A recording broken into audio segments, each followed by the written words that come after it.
Right, no garage dog today. He's in the house watching telly. Oh no, he's up there actually, sat on the balcony. But that's finished. All done. Ready to go back to the customer. Give him a list of advisories on things that he can tackle himself. The engine's running under engine bay. Great. Brakes are working, a little bit soft, but they're brand new. So I told him to put a few miles on them, then pressure bleed the set. The binding on the back, when I've lifted it up, the wheel's spinning freely and making the noise. So basically, it's just a noisy pad. Just needs bedding in. Yeah, car's done. I'll get it on video again when the cover's off, but it's out the garage now because it's ready to collect. We're going back on a truck in a couple of days. Tough with that one. Basically, I've got a couple of weeks until I've got the next car in, so I've decided, well, I've committed. When I say committed, she's on the ramps, little lift ramps, because get my arms under the front. The bumper's coming off, the cylinder head's coming off, head gasket's gone on this. I've been talking myself all day into doing it. It's one of those you could have sat in the garage for ages until I got round to it. But with this video, I'm going to try and knit together a few different videos. If I don't, this will be the first one, and the next ones I'm going to knit together a few different videos. Instead of putting small videos up, the videos are going to get longer. I'm going to use some editing technology, get a bit modern, and add the videos, so you'll see a bit of progression instead of watching small videos. Let me know what you prefer, small videos or add them together to a longer video. But head gasket's coming off this, so basically, one sec, I'll lift the bonnet.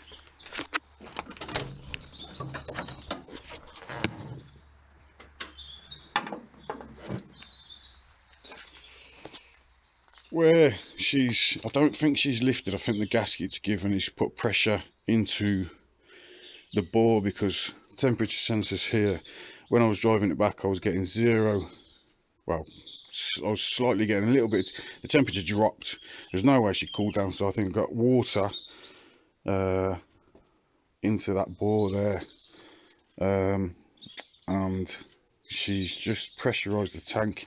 As you can see, my MRM logo's come off, which was tiger sealed on. She's just got that warm. She's cooked basically. So yeah, got to start pulling her apart now. It's a bit more difficult than pulling the head off the last one, because you've got aircon, a load of other things. There's a few things I want to do whilst I've got the head off, so we'll see. I'll keep you updated. Cheers. Well, as you can see, it's pissing down, but we're in the garage, doors open because it's really muggy. But we've started. Bits everywhere. So there we go.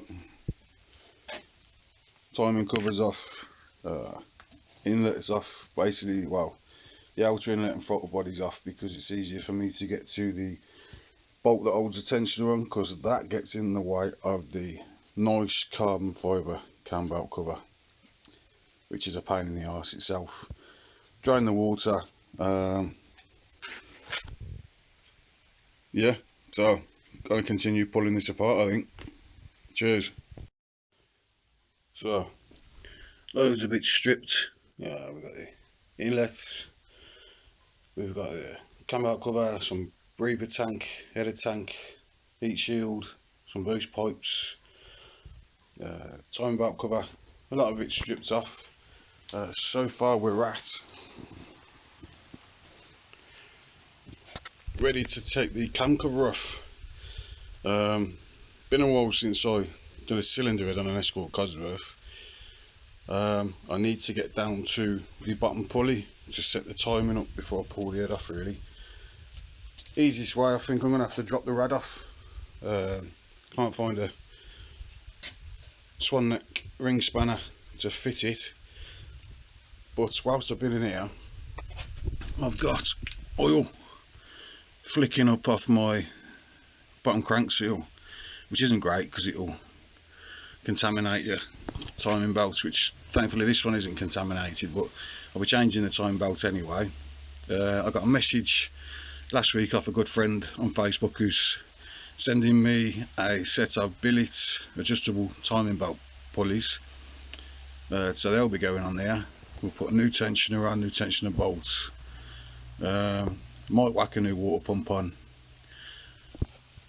So the head is nearly ready to come off, but I was asked to get this car ready for start of October to get it to tracks, I think it is, for the fast forward stand.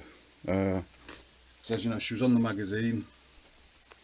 I'm gonna have a sleep on it really and see if I want to get this car done in the next month, or do I strip it.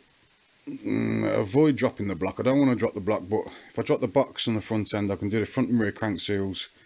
If I drop the block, I know I'll put pistons and rods in it and a set of cams. I already want to put a new set of tappets in, but I can do that whilst I do the egg gasket. So yeah, Jamie King at Fast Forward, I'm not sure. So I appreciate the invite, I really do, but I don't know if I'm gonna rush it in a month and then miss out on doing jobs it needs, or take my time, drop the gearbox, because I've got a plugger shifter to put on. We've got a Gen V inlet we can put on, which is ITBs. Don't need to do anything to the engine to run the ITBs. I'll run the Gen V throttle body. PJ at PJ Motorsports, he sent me the loom diagram for the Cosworth TPS loom, so now I can marry that to the Gen V TPS loom with the help of my mate Dave Thomas. He works on a lot of touring cars all the time. He wired a car for Car SOS, so I'm not the best at auto electrics, but I can do it under a little bit of guidance off friends. So Darren, he'll help me out with the diagram for the Gen V loom. PJ's helped me out with the diagram for the Cosworth loom, so I can marry those up. We'll put the Gen V ITBs on. I've looked, the inlet for the ITBs is pretty well situated for the standard boost pipe, so I don't think I'll have to mess about too much. I've got a billet cover to go on, but if I put the billet cover on, I've got to basically take the twin coil packs off and adjust the loom to suit a single coil pack. We used to do it on the RS2000s all the time, so I can't imagine it being much different doing a single coil pack conversion on this engine than it would be an RS2000. They use the same coil packs, so it will probably be the same wiring modifications to put a Z-Tech coil pack on this as it was when we did the RS2000s back in the day. But yeah, I'm gonna have to sleep on it. I don't know what I'm gonna do, so bear with me. I'll catch you up again when I start pulling the head off.